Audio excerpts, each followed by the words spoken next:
Welcome to my channel. நம்ம இன்றைக்கி பார்க்க போகிறது ஒரு சூப்பரான கோதுமை ரவை பொங்கல் தாங்க பார்க்க போகிறோம்.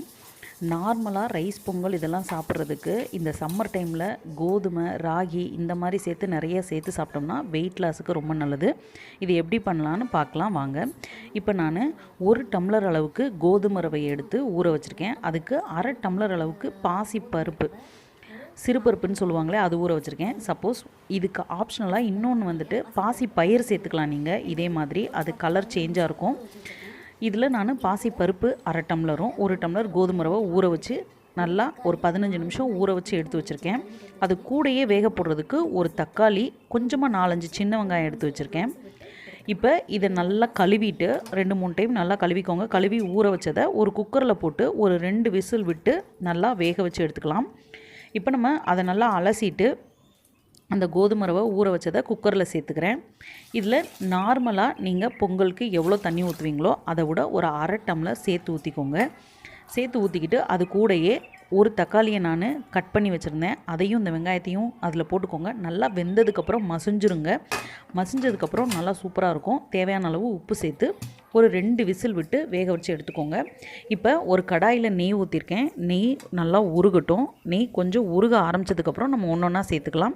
இப்போ நல்லா நெய் உருகிருச்சு. நான் இஞ்சி ரொம்ப பொடிச்சா சின்னதாக கட் பண்ணி எடுத்து வச்சுருக்கேன். ஃபஸ்ட்டு அதை போட்டுக்கோங்க. அது நல்லா பொரிஞ்சுக்கிறட்டும். நீங்கள் மிளகு சீரகம் போட்டுட்டு இதை போட்டிங்கன்னா அது வெடிச்சிருச்சுன்னா கருகிரும். இது வேகிறதுக்கு டைம் இருக்காது. அதனால் ஃபஸ்ட்டு இஞ்சி சேர்த்துக்கோங்க. இஞ்சி நல்லா பொரியட்டும். நல்லா பொரிஞ்சிச்சுன்னா கடிக்கும்போது நிறைய நொசன்னு இருக்காது. அதனால் அது லைட்டாக பொரிய ஆரம்பித்ததுக்கப்புறம் நம்ம மிளகு சீரகம் சேர்த்துக்கலாம். மிளகு சீரகம் நல்லா வெடிக்கணுங்க. நல்லா வெடிக்கலைன்னா அது அப்படி பச்சையாக இருந்துச்சுன்னா டேஸ்ட் நல்லா இருக்காது. அது நல்லா வெடிக்க ஆரம்பிக்கணும். அந்த ஸ்டேஜ் வரைக்கும் நல்லா வறுத்து எடுத்துக்கோங்க. இது நல்லா பொரிஞ்சதுக்கப்புறம் கருவேப்பிலை கொஞ்சமாக சேர்த்துக்கோங்க. சேர்த்துட்டு இதில் சின்ன வெங்காயத்தை சின்னதாக கட் பண்ணி இது கூட சேர்த்துக்கோங்க. நல்லா டேஸ்ட்டாக இருக்கும். நீங்கள் கோதுமை ரவை பொங்கலை வெறுமனா ராவா அப்படியே ஒன்றுமே இல்லாமல் வெறும் மிளகு சீரகம் மட்டும் தாளித்து சாப்பிட்டிங்கன்னா டேஸ்ட் இருக்காது. ஒரு சின்ன டிப்ஸு, அதில் நீங்கள் ஒரு தக்காளி கொஞ்சம் வெங்காயம் போட்டு வேக வச்சுட்டு தாளிக்கும் போது இதே மாதிரி தாளித்து இந்த மாதிரி பொங்கல் கூட சேர்த்துக்கிட்டிங்கன்னா சூப்பராக இருக்கும் சாப்பிட்றதுக்கு. கொஞ்சம் தண்ணியாக பொங்கல் வச்சுக்கோங்க. ஏன்னா இது சிறுதானியம் அப்படிங்கிறதுனால கொஞ்சம் நேரம் ஆனவுடனே ரொம்ப கெட்டியாயிரும். ஸோ நீங்கள் கொஞ்சம் தண்ணியாக வச்சுக்கிட்டிங்கன்னா கொஞ்சம் ஆறுற வரைக்கும் நீங்கள் வச்சிங்கன்னா நல்லா நீங்கள் சாப்பிட்ற பதத்துக்கு கரெக்டாக வந்துடும். ஒரு டைம் ட்ரை பண்ணி பாருங்கள். அவ்வளோதாங்க, நம்ம பொங்கல் ரெடி ஆயிருச்சு.